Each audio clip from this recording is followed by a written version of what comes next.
though, as I mentioned, there were a number of important changes in the gross anatomy of genus Homo during this period of his crystallization in skull shape, the dentition, thumb size, and so on. By far the most important and dramatic were those that evidently took place in the central nervous system, for this was the period when the human brain, and most particularly the forebrain, ballooned into its present top-heavy proportions. The technical problems are complicated and controversial here, but the main point is that though the Australopithecines had a torso and arm configuration not drastically different from our own, and a pelvis and leg formation at least well launched toward our own, they had cranial capacities hardly larger than those of the living apes. That is to say about a third to a half of our own. What sets true man off most distinctly from proto-man is apparently not overall bodily form but complexity of nervous organization. The overlap period of cultural and biological change seems to have consisted in an intense concentration of neural development and perhaps associated refinements of various behaviors of the hands, bipedal locomotion, and so on, for which the basic anatomical foundations, mobile shoulders and wrists,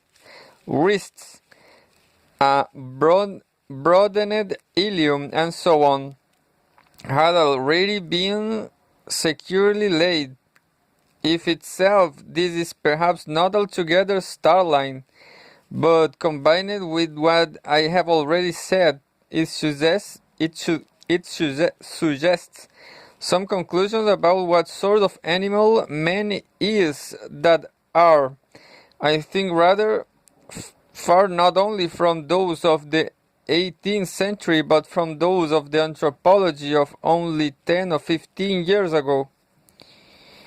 Most bluntly, it suggests that there is no such things as a human nature independent of culture.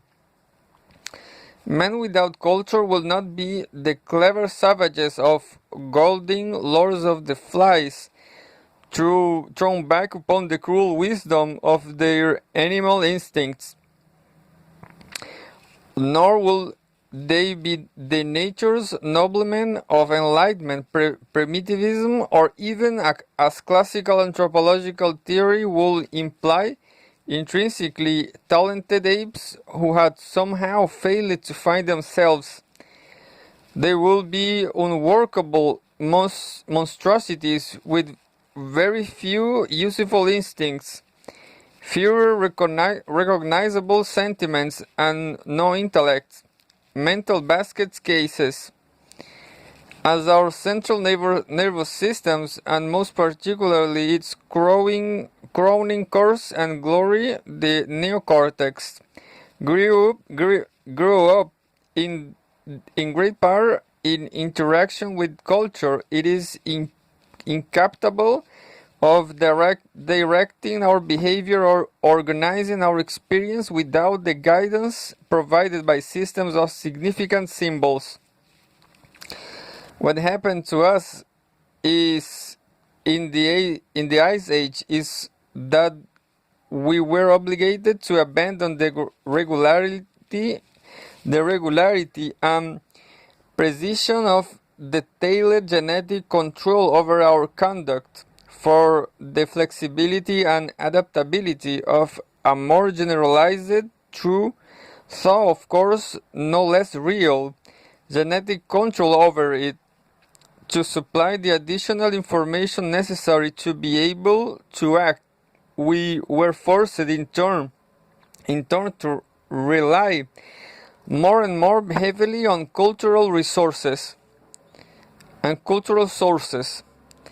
The accumulated found of significant symbols. Such symbols are thus not more expressions, instrumentalities, or correlates of our biological, psychological, and social existence. They are prerequisites of it. Without man, no culture certainly, but equally and more significantly, without culture, no man. We are in some incomplete or unfinished animals who complete or finish ourselves through culture, and not through culture in general, but through highly particular forms of it. Dobuan and Javanese, Hopi and Italian, upper class and lower class, academic and commercial. Man's great capacity for learning, his plasticity, has often been remarked, but what is even more critical is his extreme dependence upon a certain sort of learning, the attainment of concepts, the apprehension and application of specific systems of symbolic meaning. Beavers build dams, bears build nests, bees locate food, baboons organize social groups, and mice mate on the basis of forms of learning that rest predominantly on the instructions encoded in their genes and evoked by appropriate patterns of external stimuli. Physical case inserted into organic locks, but man builds dams or shelters, locate food, organize their social groups, or find sexual partners under the guidance of instructions encoded in flow charts and blueprints, hunting lore, moral systems, and aesthetic judgments, conceptual structures molding formless talents. We live, as one writer has neatly put it, in an information gap between what our body tells us and what we have to know in order to function. There is a vacuum we must fill ourselves, and we fill it with information or misinformation provided by our culture. The boundary between what is innately controlled and what is culturally controlled in human behavior is an ill-defined and wavering one. Some things are, for all intents and purposes, entirely controlled intrinsically. We need no more cultural guidance to learn how to breathe, and a fish needs to learn how to swim. Others are almost certainly largely cultural. We do not attempt to explain on a genetic basis why some men put their trust in centralized planning and others in the free market, though it might be an amusing exercise. Almost all complex human behavior is, of course, the interactive, non-additive outcome of the two. Our capacity to speak is surely innate. Our capacity to speak English is surely cultural.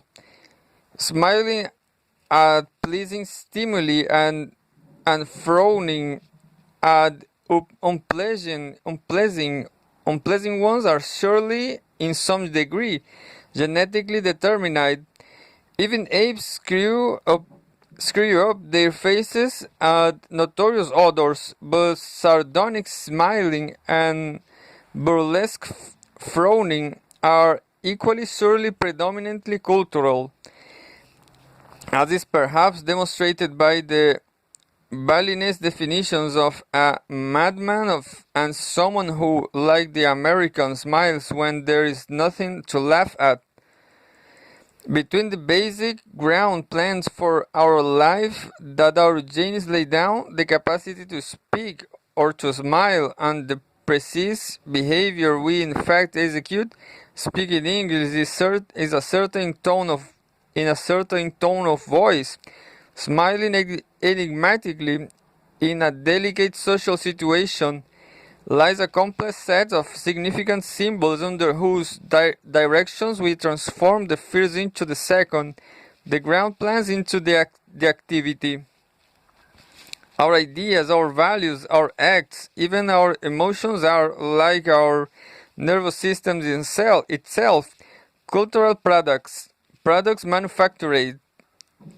Indeed, out of tendencies, capacities, and dispositions with which we were born, but manufactured nonetheless.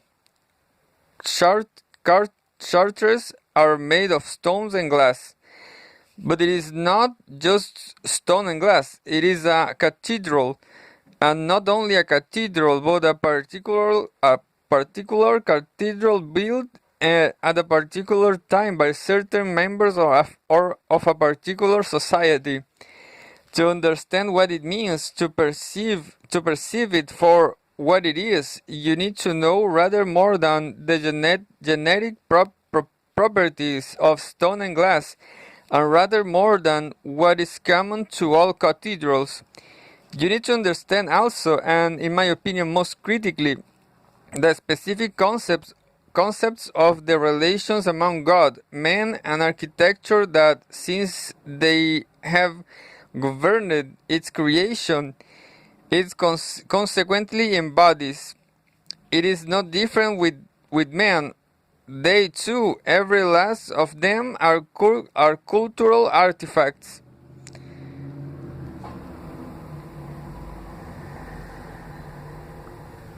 4. Whatever differences they may show, the approaches to the definition of human nature adopted by the Enlightenment and by classical anthropology have one thing in common. They are both basically typological. They endeavor to construct an image of man as a model, an archetype, a Platonic idea of, or an Aristotelian form, with respect to which actual man, you, me, Churchill, Hitler, and the Bornean headhunter, are but reflections, distortions, approximations. In the Enlightenment case, the elements of this essential type were to be uncovered by stripping the trappings of culture away from actual man and seeing what then was left, natural man. In classical anthropology, it was to be uncovered by factoring out the commonalities in culture and seeing what then appeared consensual man. In either case, the result is the same, and that which tends to emerge in all typological approaches to scientific problems generally. The differences among individuals and among groups of individuals are rendered secondary. Individuality comes to be seen as eccentricity, distinctiveness as accidental deviation from the only legitimate object of study for the true scientists. The underlying unchaining normative type in such an approach, however, elaborately formulated and resourcefully defended, leaving details is drowned in dead stereotype. We are in quest of a metaphysical entity, man with a capital M, in the interest of which we sacrifice the empirical entity. We in fact encounter man with a small m. The sacrifice is, however, as unnecessary as it is unavailing. There is no opposition between general theoretical understanding and circumstantial understanding, between cynotypic vision and a fine eye for detail. It is in fact by its powers to draw general proposition out of particular phenomena that a scientific theory, indeed science itself, is to be judged. If we want to discover what men amounts to, we can only find it in what men are. and what men are above all other things is various. It is in understanding that variousness, its range, its nature, its basis, and its implications that we shall come to construct a concept of human nature that, more than a statistical shadow and less than a primitivist dream, has both substance and truth. It is here to come round finally to my title, that the concept of culture has its impact of the concept of man, when seen as a set of symbolic devices for controlling behavior, extrasomatic sources of information. Culture provides the link between what men are intrinsically capable of becoming and what they actually, one by one, in fact become.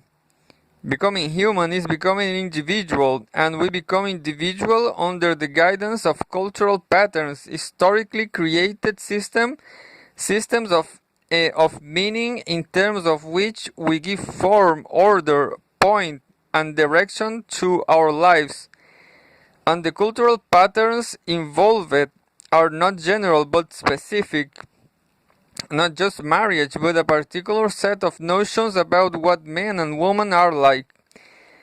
How spouses should treat one another, or who should properly marry whom.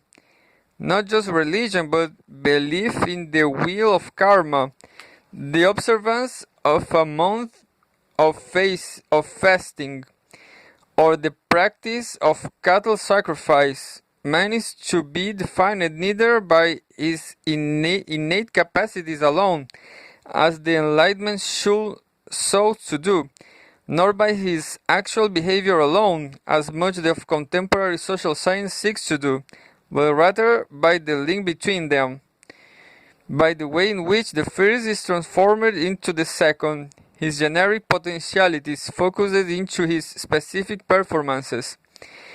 It is in man's career, it is in its characteristic course, that we can discern, however dimly, in his nature, and though culture is but one element in determining that course, it is hardly the least important, as culture shaped us as a single species, and is no doubt still shaping us.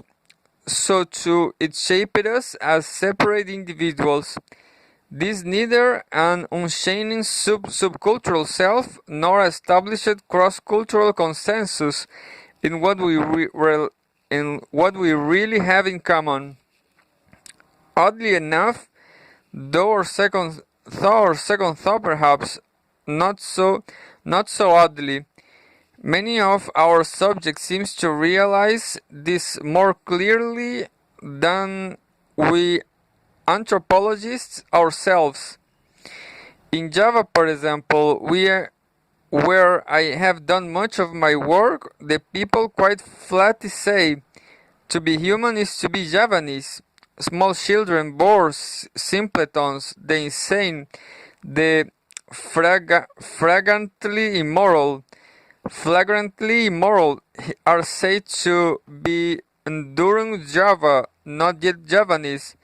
A normal adult capable of acting in terms of the highly elaborate system of etiquette, possesses of the delicate aesthetic perception associated with music, dance, drama, and textile design, responsive to the subtle prompting of the divine residing in the stillnesses of each individual's inward turning consciousness. In Sampun Java already Javanese, that is already human. To be human is not just to breathe, it is to control one's breathing by yoga-like techniques so as to hear the inhalation and exhalation, the literal voice of God pronouncing his own name. Hu Allah, Hu Allah. It is not just to talk, it is to utter the appropriate words and phrases in the appropriate social situations, in the appropriate tone of voice, and with the appropriate evasive indirections.